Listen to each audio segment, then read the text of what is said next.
বন্ধুরা আপনারা সবাই দেখতে পাচ্ছেন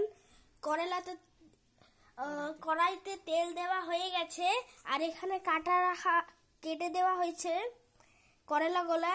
এটা এখন পাতলা পাতলা করে কাটা হচ্ছে, এটা এখন যাবে তেলে। দেখুন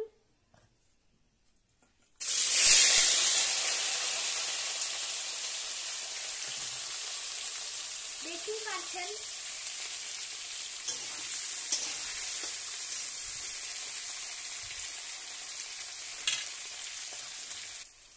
এটা এখন ভাজা হয়ে গেছে, তুলে নেওয়া হবে। এবার দেব কড়াতে কালো জিরা, এবার দিব পেঁয়াজ,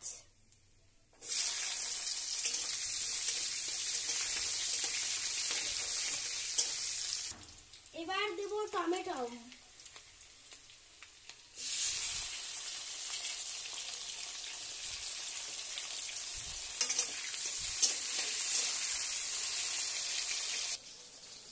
এবার দেব আদা রসুন বাটা,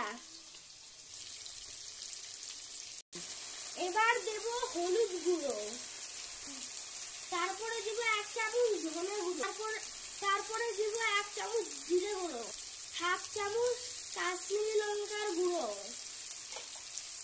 এবার এটাকে ভাজবো।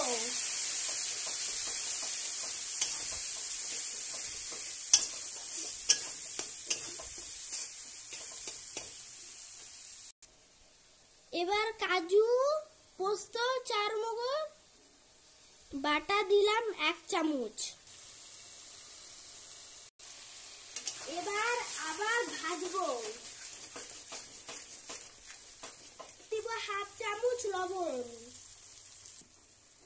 এবার ভেজে রাখা করলাটা দিয়ে দিলাম, নেড়ে নিলাম। ভাজা হয়ে গেছে, এবার জল দিব। তারা একটু পরে জল খাইয়ে নিই। রান্না হয়ে গেছে, এবার জল দিলাম। এবার 10 মিনিট ঢেকে সিদ্ধ করব। এবার দিচ্ছি একটুখানি চিনি, এখন চিনি দিলাম, নেড়ে নিব। তারপরে দিচ্ছি একটুখানি ধনে পাতা, টেস্টির জন্য দিচ্ছি একটু ম্যাগি মশলা।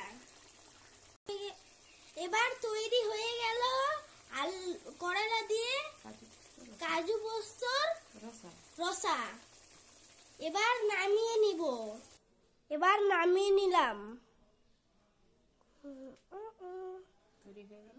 এবার তৈরি হয়ে গেল।